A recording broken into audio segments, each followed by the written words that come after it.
తెలంగాణ రాష్ట్రంలో go back నినాదం అనేది ఒక ఉద్యమంలాగా మారుతుంది.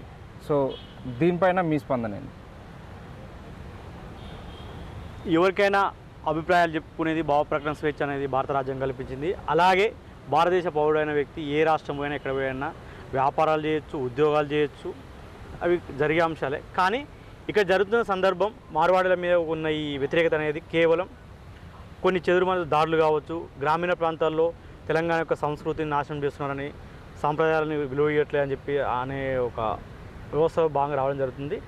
దీంట్లో మాత్రం ఇక్కడ ఉన్న రాష్ట్ర కాంగ్రెస్ ప్రజాప్రభుత్వం కావచ్చు, ఇక్కడ ఉన్న తెలంగాణ పౌరులందరూ కూడా మార్వాడులకు వ్యక్తిగతంగా వాళ్ళకు వ్యతిరేకం కాదు, కానీ ఇక్కడ వాళ్ళే చేస్తున్న దాడులకు మాత్రం విభేదిస్తూ ఉన్నాం మేము. ఓకే, అంటే ఇప్పుడు వాళ్ళు ఏమంటున్నారంటే మార్వాడీలు మొత్తం వచ్చేసి ఎవరైతే ఇప్పుడు నిరసనకారులు ఇప్పుడు గో బ్యాక్ మార్వాడి అనే ఉద్యమాన్ని తీసుకెళ్తున్నటువంటి నాయకులు ఎవరైతే ఉన్నారో తెలంగాణ కల్చర్ మొత్తము ఆగం చేసే పరిస్థితి ఉంది. ఈరోజు తెలంగాణ పండుగలు అయితే ఏంటి, అదేవిధంగా తెలంగాణ కల్చర్ని ఆగం చేస్తున్నారని చెప్పేసి అంటున్నారు. సో నిజంగా వాస్తవానికి తెలంగాణ కల్చర్ మార్వాడీల వల్ల ఆగమవుతుందా? తెలంగాణ కల్చరు ఎప్పటికిప్పటికీ మార్వాడీలు కావచ్చు, ఇంకెవరు వచ్చినా కూడా అది నాశనమయ్యే పరిస్థితి ఉండదు. దీనికి గొప్ప అస్తిత్వం ఉంది, చారిత్రక నేపథ్యం ఉన్నది. ఈ ప్రజలకు కూడా బతుకమ్మ లాంటివి, బోనాల పండుగ లాంటివి తమకు చేసుకునే శక్తి సామర్థ్యం ఉన్నాయి. ఎవరు వచ్చి ఎంకరేజ్ చేస్తామో, ఎవరు వచ్చి నాశనం చేస్తామో నాశనమయ్యేది కాదు. దీన్ని మాత్రం మేము ఒప్పుకోము. కానీ కొన్ని చొరబడుతున్నాయి అని చెప్తున్నారు మనలు. డీజేలు కావచ్చు, దాండియా కావచ్చు, రకరకాలు ఉంటారు. కానీ ఆ ప్రజలు ఆహ్వానిస్తున్నప్పుడు నువ్వు నేను చేసేది ఏముంది? అలా ఓ దాండియాని ప్రజలు ఆహ్వానిస్తూ ఉన్నారు, ఊళ్ళలో చేస్తూ ఉన్నారు, బోనాల పండుగకు, దసరకు, లేకపోతే రకరకాల పండుగలు చేస్తూ ఉన్నారు. కాకపోతే వీళ్ళకు వైరుధ్యం ఏంటంటే వాళ్ళు మోడర్నైజేషన్గా పోయి ఆధునికను సంతరించుకొని రకరకాల అంశాలు వాళ్ళు ముందుకు పోతున్నారు. కాబట్టి వీళ్ళు సాంప్రదాయబద్ధంగా ఉంటే అదే వ్యాపారం కొనసాగించడం వల్ల ఇక్కడ వైరుధ్యం వస్తూ ఉంది. ఈ మధ్యలో గ్యాప్ ఏర్పడతా ఉన్నది ఇక్కడ. ఓకే, అంటే మొన్న మార్వాడి నాయకులు కూడా తెలంగాణ ప్రజలను అవమానించే విధంగా తెలంగాణ ప్రజలు 1000-2000 ఉంటే తాగి పండుకుంటారు, మీ పొద్దుగాల లేచి మా బిజినెస్ని మేము చేసుకుంటామనే వాక్యాలు కూడా చేయడం జరిగింది. సో దానిపైన మీరు ఎట్లా? మార్వాడి నాయకుడు కావచ్చు, ఎవరైనా సరే తెలంగాణ అలవాట్లపైన కానీ అస్తిత్వం పైన సాంస్కృతిమైన దాడి చేస్తే ఖచ్చితంగా దాన్ని ఖండిస్తాం. అవసరం అంటే దాన్ని ఎట్లా చర్యలు తీసుకోవాలని ప్రభుత్వం తీసుకుంటుంది, మాలాంటి విద్యార్థులు కూడా కావాలని తీసుకుంటారు. కానీ ఇటువైపు మార్వాడి అనే ఒక వ్యక్తి అన్న వ్యక్తిదే మార్వాళ్ళకి అంతా ఆపాదించలేము ఆ మాటల్ని. ఎవరైతే ఇప్పుడు మార్వాడులకు వ్యతిరేకంగా మాట్లాడుతున్న కొద్దిమంది నాయకుల అంశాలు మొత్తం తెలంగాణ సమాజానికి ఆపాదించలేము. మనం ఇక్కడ ఏదున్నా కూడా ఒక శాంతియుత మార్గంలో అందరికీ ఆమోదయోగ్య నిర్ణయం తీసుకునే విధంగా మనందరం చర్చించుకొని మనందరం భారతదేశ పౌరులం కాబట్టి దాన్ని మనం ముందుకు తీసుకునే ప్రయత్నం చేయాలి తప్పితే వైషమ్యాలు పెంచుకోకపోతే అయ్యే పని కాదు మనకు. అలా వైపు ఏముంది నష్టం ఉంది?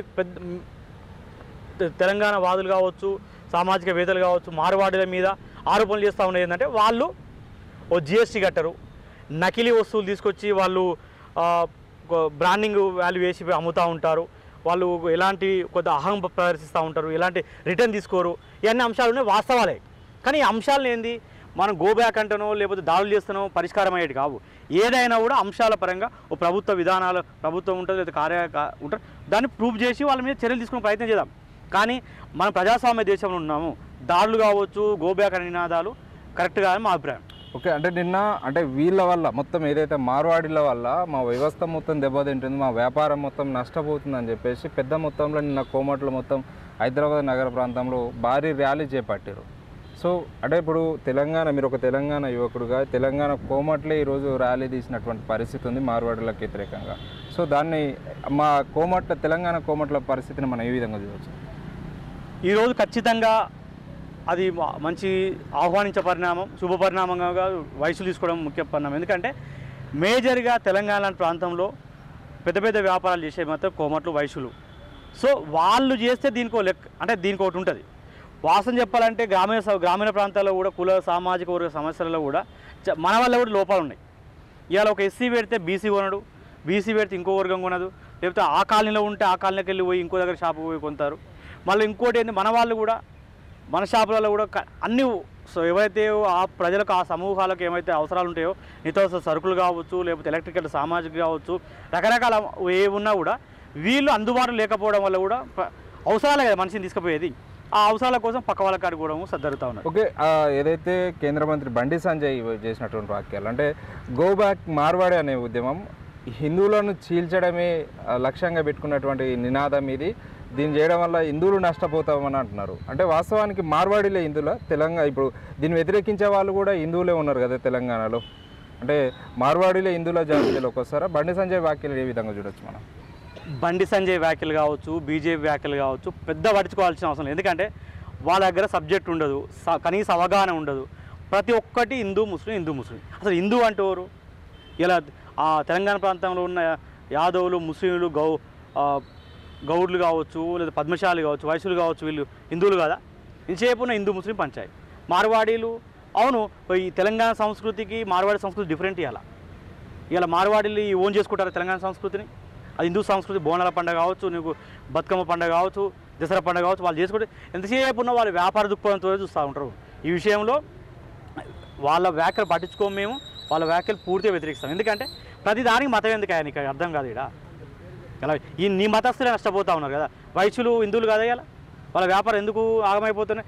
చిన్న వ్యాపారాలు చేసుకుంటున్నాయి దళితులు, లేకపోతే బీసీలు, వీళ్ళందరూ మిగతా వాళ్ళందరూ ఎందుకు నష్టపోతూ ఉన్నారు ఇలా ఊరి వల్ల? ఇది కుల సమస్య కాదు, మత సమస్య కాదు. ఒక వ్యాపారికి మరో వ్యాపారం చేసుకునే వ్యక్తుల మధ్య సమస్య ఇది. ఆ వ్యాపారుల మధ్య ఏం జరుగుతున్నా అనే విషయాల్లో ఒక సెంట్రల్ మినిస్టర్గా, ఒక బాధ్యత ఎంపీగా, ఒక పార్టీ ప్రతినిధిగా చెప్తే బాగుంటుంది. కానీ రెచ్చగొట్టే వ్యాఖ్యలుగా ఓటు బ్యాంక్ రాజకీయాలే కాదు. ఇలా ముఖ్యమంత్రి రేవంత్ రెడ్డి గారు, మా పీసీసీ రేవంత్ రెడ్డి, ఇక్కడ మహేష్ కుమార్ గౌడ్ గారు చెప్పారు కదా, ఎవరు గో బ్యాక్ అనే అర్హత లేదు. ఇక్కడ అందరికీ అవకాశం ఉంది, ఎవరి పని వాళ్ళు చేసుకోవాలి అంతే. ఓకే, ఇంకో విషయం ఏంటంటే ఇదే తెలంగాణ ఉస్మానియా యూనివర్సిటీ వేదికగా తెలంగాణ ఉద్యమం కీలకంగా ఉర్రూతలుగినటువంటి సందర్భం. ఇదే ఉస్మానియా యూనివర్సిటీ ముందు నిన్న కొంతమంది నాయకులు, ఉస్మానియా యూనివర్సిటీ నాయకులు 22న బంద్ చేస్తామని చెప్పేసి పిలుపునివ్వడం జరిగింది. సో మీరు ఒక యూనివర్సిటీ విద్యార్థిగా ఆ బంద్కు మీరు మద్దతు ఇస్తారా? ఉస్మానియా యూనివర్సిటీ అనేది భిన్న వాదాలకు, భిన్న సంస్కృతి, భిన్న నాయకత్వాలకు కేంద్రమైనది. ఎవరి అభిప్రాయాలు వాళ్ళకుంటే వాళ్ళ స్వేచ్ఛ ఉంటే చెప్పుకోవాల్సిన లేదు. కానీ 10 ఏళ్ల కాలంలో 60 ఏళ్ల పోరాటం ద్వారా ఎంతోమంది ఆత్మబలిదానాలు, త్యాగాల వల్ల వచ్చిన తెలంగాణని గత కేసీఆర్ ప్రభుత్వం 10 ఏళ్ళు నిర్వీర్యం చేయడం జరిగింది. రకరకాలుగా మాయమాటలు చెప్తూ ఆర్థిక వనరులు దోసుకొని అవినీతిపర ప్రభుత్వం నడిపిన ప్రభుత్వం వల్ల తెలంగాణ వచ్చిన వెనుకపోయింది. చాలా అంటే తెలంగాణ ఏదైతే ఆకాంక్షించారో ఆకాంక్ష నెరవేరాక చాలా వేలాది మంది నష్టపోయారు. విద్యార్థులు జీవోత్సవాలుగా బతికినారు.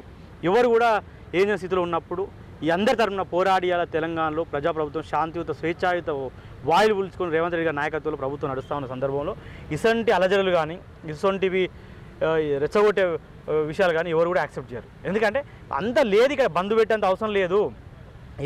ఏవైతే సమస్యలు ఉన్నాయో ఆ సమస్యను పరిష్కరించుకోండి. గ్రామీణ ప్రాంతాల్లో ఒక గ్రామ సర్పంచ్ ఉంటాడు, లేదా మండల స్థాయిలో నాయకులు ఉంటారు, అన్నీ ఒక అఖిలపక్షంగా ఏర్పడండి. అసలు సమస్య ఎక్కడ వస్తున్నది, మన వాళ్ళ దగ్గర ఎందుకు నష్టపోతూ ఉన్నారు, మన గ్రామంలో ఉన్న ఒక వ్యాపారం ఎందుకు నష్టపోతూ ఉన్నాడు, అతని దగ్గరికి ఎందుకు పోతూ ఉన్నారు, ఆ సమస్య కూడా మనం పరిష్కరించుకోవాలి. ఎప్పుడు ఎంతసేపు ఉన్నప్పుడు ఎదుటి మీదనే మనం ఆరోపణలు చేసుడు కాదు, వాళ్ళ మీద దుమ్మెత్తి పోసుడు కాదు కదా. మనకు కావాల్సింది ఏంది, నీ ఒక వ్యాపారం నష్టపోయిండు, ఆ వ్యాపారికి ఉన్న అక్కడ లోకల్లో ఉన్న వాళ్ళు అందరికి సపోర్ట్ చేయండి. మరి ఒక మార్వాడి కొన్ని స్ట్రక్చర్ ఉన్నాయని చెప్పుకుంటా ఉన్నారు కదా, ఆ స్ట్రక్చర్ కూడా మనం కూడా ఫాలో అయితే బాగానే ఉంటుంది కదా. ఎలా ఎక్కడ జరుగుతుంది లోపం? ఇలా ఇంతమంది మీరు మాట్లాడినట్టు డిగ్రీలు పీల్ చదివిన వ్యక్తులు ఇక ర్యాపిడో ల్యాండ్ చేసుకొని బతుకుతా ఉన్నారు. అలాంటి వ్యక్తులకు ఊళ్ళలో ఒక మార్ట్ కానీ, స్టోర్ కానీ, కిరాణా షాప్ పెట్టుకునే ప్రయత్నం చేస్తానికి ఆ ఊళ్ళో ఉన్న గ్రామ పెద్దలు కావచ్చు, వాళ్ళందరూ ఒక అనుకొని, లేకపోతే ప్రభుత్వాల దృష్టి తీసుకుపోయి, కలెక్టర్ దగ్గర దృష్టి తీసుకుపోయి ఏర్పరిచే ప్రయత్నం చేద్దాం. మన నుంచి మనం ఏం చేయాలని ప్రయత్నం చేయకుండా ఎదుటి అనుకుంటూ పోతా ఉంటే కూడా ఏం ప్రయోజనం ఉందని మా అభిప్రాయం. So okay, thank you so much Narasimha గారు. ఇది మా గో బ్యాక్ మార్వాడి ఇష్యూ పైన వలిగొండ నరసింహతో ఫేస్ టు ఫేస్. నేను సతీష్ మందుల.